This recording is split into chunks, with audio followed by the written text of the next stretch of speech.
अब यहाँ पे तुम हमको बताओ, थोड़ा सा दिमाग को टेस्ट कर लेते हैं आपका, है ना, थोड़ा सा दिमाग का टेस्ट करते हैं आपका। अब बाबू हमको तुम बताओ कि माइनस, है ना, -2 है, कौन सी संख्या है, कौन सी संख्या है ना, -2 कौन सी संख्या है, ये बताओ हमको, कौन सी संख्या, -2 कौन सी संख्या है। तो ये है कौन सी संख्या, पूर्णांक संख्या है। कौन सी संख्या है, पूर्णांक संख्या। यदि 1 भी दे देगा तभी पूर्णांक संख्या, 2 भी दे देगा तब भी क्या है, पूर्णांक संख्या है। ठीक है ना। अब देखते हैं हम, अब पूछते हैं हम आपसे क्या, एक बात बताओ हमको तुम कि -3 और -2 में सबसे, है ना, सबसे बड़ी संख्या कौन सा है, सबसे बड़ी संख्या कौन सा है, संख्या कौन सा है ना। अब बता तो हमको कि -3 और -2 में सबसे बड़ी संख्या कौन सी है। एक बात बताओ हमको इसमें कि -3 और -2 में सबसे बड़ी संख्या कौन है। तो बहुत सारे बच्चे बोलेंगे कि सर इसमें आप ही बता दो कितना है ना। चलो आपको हम दिमाग देखना चाहते हैं, तो आप कमेंट करके हमको बताइए कि -2 और -3 में सबसे बड़ी संख्या कौन सी है।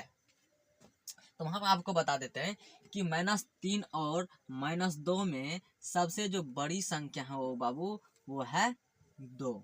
ठीक है, 2। आप पूछोगे कि सर हमको आप बात बताइए कि सर 3 क्यों नहीं हो सकता है, -2 ही क्यों है कि नहीं। समझने वाली सवाल है ये, है ना, दिमाग को थोड़ा सा समझ के देखो, है ना। इसलिए मैं आपको बोला कि आपका टेस्ट लेते थोड़ा सा दिमाग का। तो -3 और -2 के सबसे बड़ी संख्या कौन सा है हम आपको बताते हैं। अच्छा एक बात बताओ तुम हमको कि -3 मतलब कि कर्ज जो है तुम्हारे पास 3 रुपया है और एक आदमी के पास 2 रुपया है।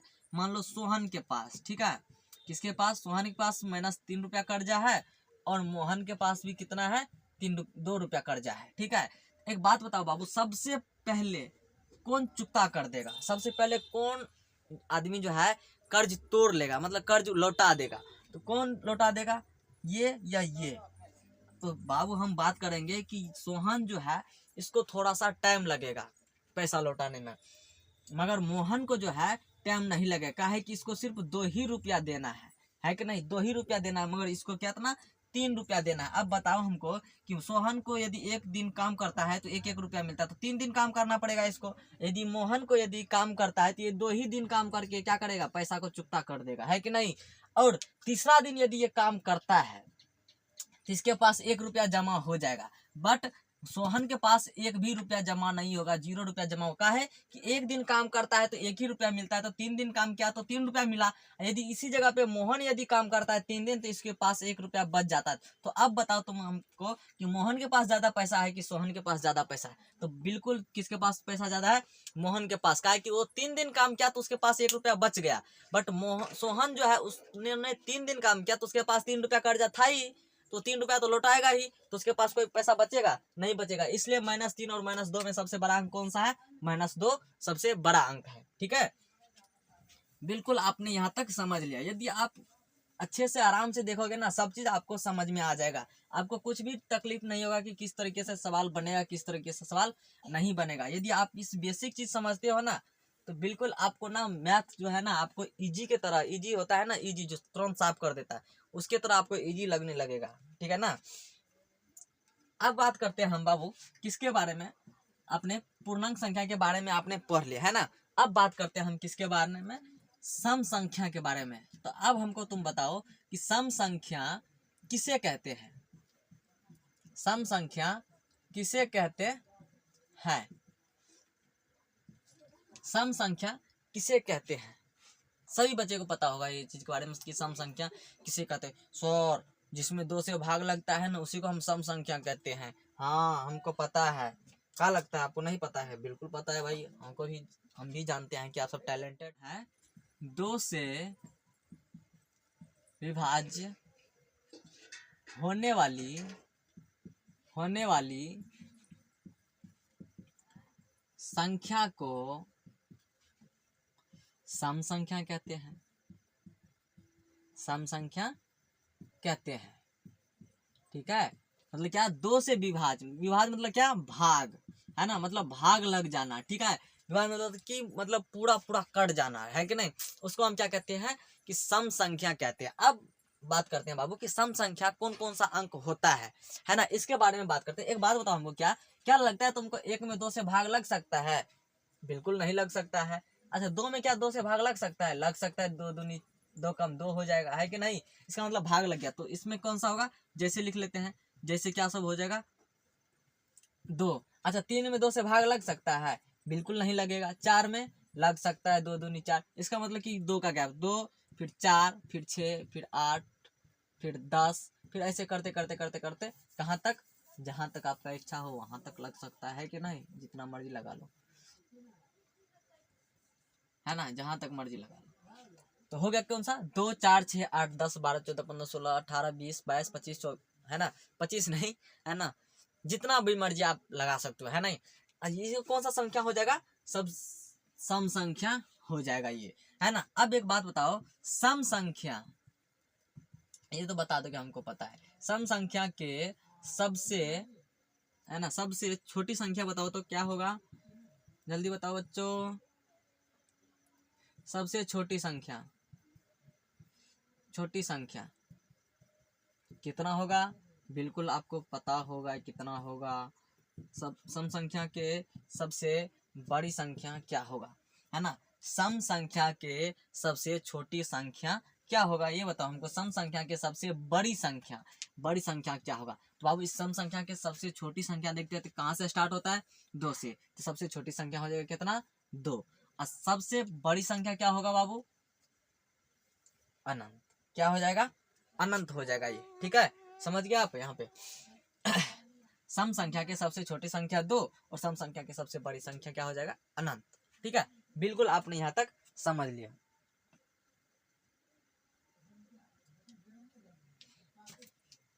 अब बाबू इसमें थोड़ा सा और इसके ऊपर जाते हैं, ठीक है।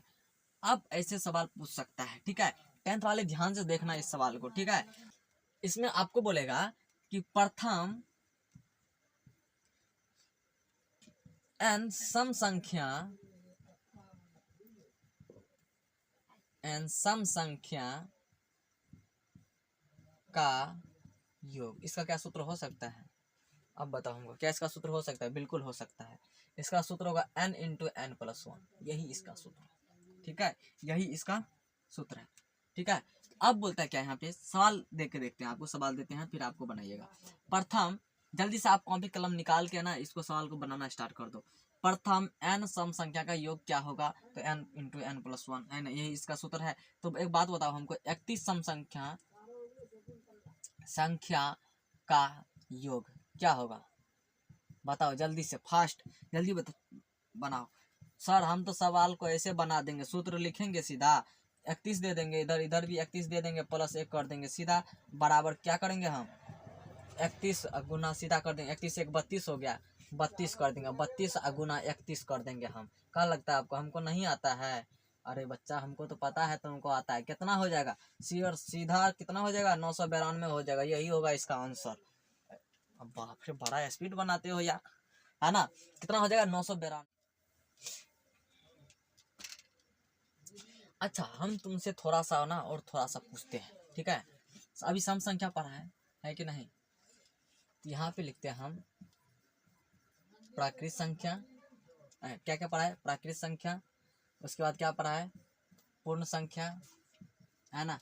ध्यान से देखना यहाँ पे, यदि ये चीज समझ गए ना, बिल्कुल आप सब ना मैथ बना लोगे, है ना। प्राकृत संख्या, पूर्ण संख्या और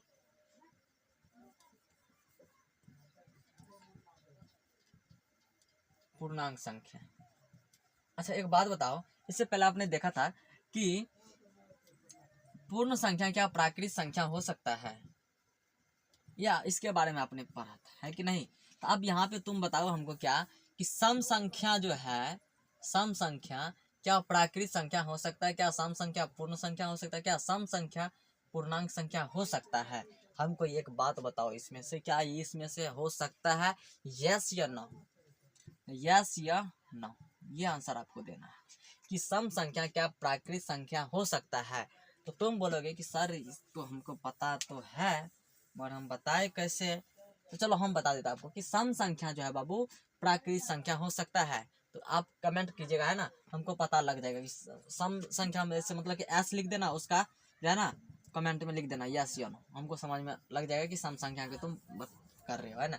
तो सम संख्या क्या प्राकृत संख्या हो सकता है? तो इसमें होगा यस। सम संख्या क्या पूर्णांक संख्या हो सकता है? इसमें होगा यस। सम संख्या क्या पूर्णांक संख्या हो सकता है? तो ये हो सकता है यस। ऐसे बोलोगे, है कि नहीं? वाह, वेरी गुड, बहुत अच्छा आपने बता दिया, है ना, बता दिया। सही बताया कि गलत बताया? बिल्कुल आपने सही बताया ना। सम संख्या जो प्राकृत संख्या हो सकता है, सम संख्या पूर्णांक संख्या हो सकता है, सम संख्या पूर्णांक संख्या हो सकता है। अच्छा एक बात बताओ बाबू हमको, सम संख्या का जैसे क्या होता है, इसको बारे में बताओ तो थोड़ा सा हमको। 2 4 6 8 10 सर यही तो होता है, यही तो होता है ना। अच्छा तुम बात बताओ तो प्राकृत संख्या का क्या होता है? सर इसका होता है 1 2 3 4 5 6। पूर्णांक संख्या में 0 1 2 3 4 5 6, है कि नहीं? ये सब होता है सर, है कि नहीं? अब क्या होगा पूर्णांक संख्या में, क्या होता है? -1, माइनस से कर लो, फिर 1 2 3 4 5, है कि नहीं? अच्छा एक बात बताओ, इसमें से क्या प्राकृत संख्या में क्या सम संख्या नहीं है? बिल्कुल है कि नहीं है? सम संख्या है कि नहीं है? इसका मतलब सम संख्या जो है प्राकृत संख्या हो सकता है।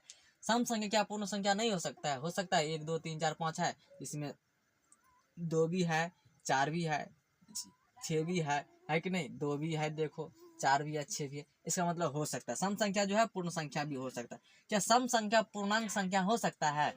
1 2 3 4 5 है, इसमें भी 2 है, 4 है, 6 है, 8 है, 10 है, इसमें भी 2 है, 4 है कि नहीं? मतलब ये हो सकता है। अब जब तुमसे पूछ देगा, सीधा पूछेगा, देखो सम संख्या क्या प्राकृत संख्या हो सकता है? तो हो सकता है। सम संख्या क्या पूर्णांक संख्या हो सकता है? तो हो सकता है। जब आपसे ना सीधा पूछेगा कि सम संख्या क्या प्राकृत संख्या हो सकता है? तो हो सकता है। क्या सम संख्या पूर्णांक संख्या हो सकता है? हो सकता है। क्या सम संख्या पूर्ण संख्या हो सकता है? तो हो सकता है। बट जब उल्टा करके पूछेगा क्या कि प्राकृत संख्या क्या सम संख्या हो सकता है? तो बिल्कुल नहीं हो सकता। का है कि बाबू सम संख्या में देखो क्या सब होता है, 2 4 6 8, इसमें 1 भी है, 3 5 6, क्या 1 3 5 6 है? 1 है, 3 है, 5 है, 6 है, सॉरी 7 है, क्या ये है? इसमें नहीं ना है। 1 3 5 7 सब नहीं है, इसलिए क्या सम संख्या नहीं है। प्राकृत संख्या जो है सम संख्या नहीं है। अब क्या लगता है कि पूर्ण संख्या क्या सम संख्या है?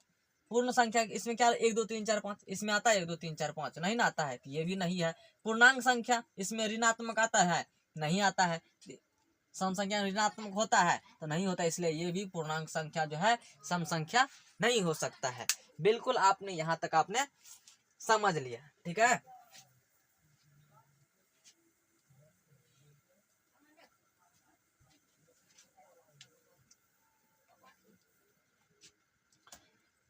चलो आगे बात करते हैं हम, विषम संख्या किसे कहते हैं, है ना। विषम संख्या किसे कहते हैं?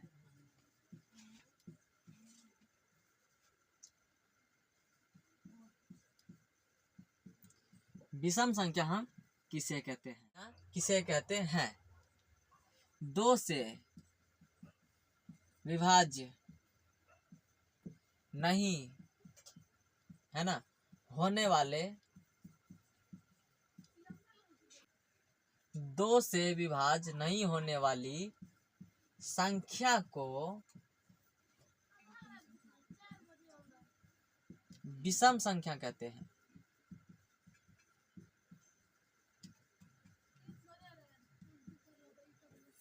ना विषम संख्या किसे कहते हैं? 2 से विभाज्य नहीं होने वाली संख्या को हम क्या कहते हैं? विषम संख्या। जिसमें 2 से भाग लगता ही नहीं है कि नहीं? जिसमें 2 से भाग लगता ही नहीं है। जैसे 1 हो जाएगा, 3 हो जाएगा, 5 7 9, है कि नहीं? ऐसे करते करते अनंत तक हो जाएगा, है कि नहीं? आपको विषम संख्या समझ जाना, है ना। सबसे बड़ी विषम संख्या विषम संख्या के सबसे बड़ी संख्या कौन सा होगा? इसमें होगा अनंत। और छोटी संख्या क्या होगा बाबू? इसमें होगा 1, ठीक है। विषम संख्या के सबसे बड़ी संख्या होगा अनंत, और विषम संख्या के सबसे होगा छोटी संख्या, कितना होगा? 1। ये बिल्कुल आपने याद रखना है। अब इसमें आपको थोड़ा सा ऊपर लेके चलते हैं। आपने यहाँ तक आपने वैसे तो समझ लिया, हमको पता पक्का विश्वास है कि आपने यहाँ तक समझ लिया। ठीक है, थोड़ा सा आगे चलते हैं हम।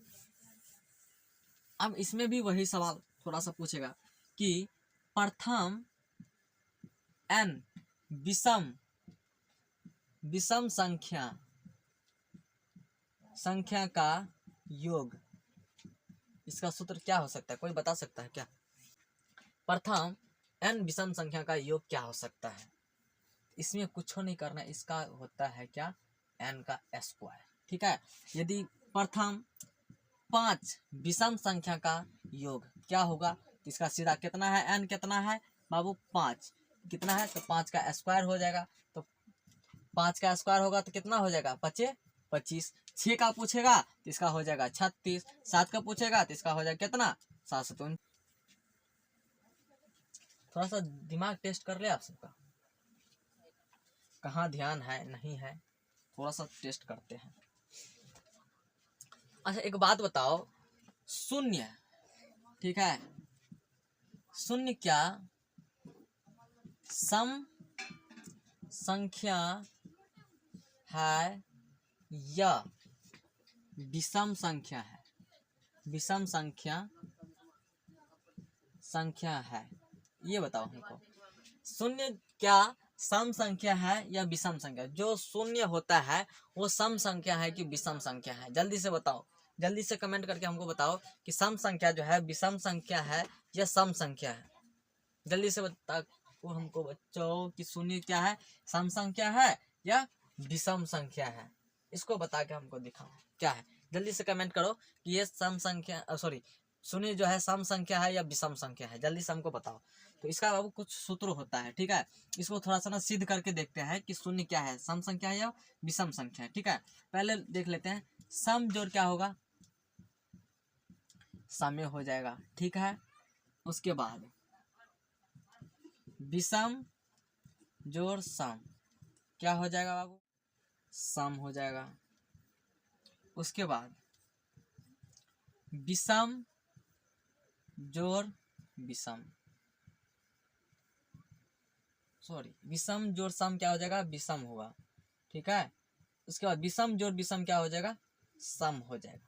इसको थोड़ा सा सिद्ध करके देखते हैं, है ना। अब लिखते हैं कि मान लेते हैं कि जीरो क्या है, जीरो माना कि जीरो शून्य जो है सम संख्या है। ठीक है, क्या है, सम संख्या। देखते हैं, अब देखो सम कितना है, 0 मान लेते हैं, और एगो सम कितना मान लेते हैं, 1 मान लेते हैं, 2 मान लेते हैं। तो इसको जोड़ के कितना होगा, 2 ही होगा। इसका मतलब कि शून्य जो है सम संख्या है कि नहीं? माना कि शून्य क्या है, सम संख्या है। अब ये भी चेक कर लेते हैं ये शून्य विषम संख्या है कि नहीं है। अब शून्य क्या है, अब शून्य को क्या कर लेते हैं, यहाँ पे भी मान लेते हैं, माना कि शून्य क्या है, विषम संख्या है। क्या है, विषम संख्या। अब देखो क्या होगा, विषम संख्या क्या माने हैं, शून्य, सम संख्या क्या माने हैं, 2। अब इसको भी कर लेते हैं। अब विषम संख्या जो है 0 मान लिया और सम संख्या कितना मान लिया, 2। अब इसका कितना हो गया, 2। तो ये क्या हो गया, 2 क्या है, सम संख्या है कि विषम, सम है, तो सम संख्या हो गया। इसमें भी सिद्ध नहीं हुआ, क्या कि माने थे हम क्या, शून्य क्या है, विषम संख्या है। इसमें अब बताओ हमको है नहीं है, क्या है, सम संख्या। अब विषम संख्या, अब मान लेते हैं विषम संख्या कुछ भी, मान लो विषम संख्या 1 भी है और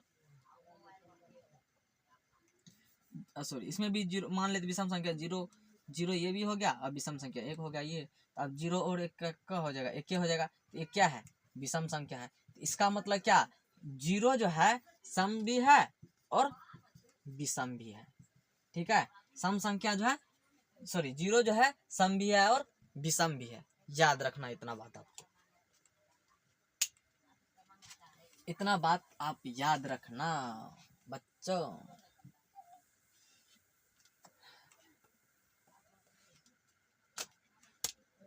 चलिए हम इस वीडियो को हम यहीं पे ख़त्म करते हैं। ठीक है, जितना चीज़ हम आपको बताएं ना उतना चीज़ आप ध्यान रखिएगा। यदि आप उसको अच्छे तरीके से फिर से आप वीडियो को शुरू से देख लीजिएगा, आप क्लास से जाने के बाद आप इस वीडियो को फिर से देखिएगा, आपको अच्छे तरीके से समझ में आ जाएगा। ठीक है ना, तो प्यारे बच्चों चलिए चलते हैं। जय हिंद, जय भारत।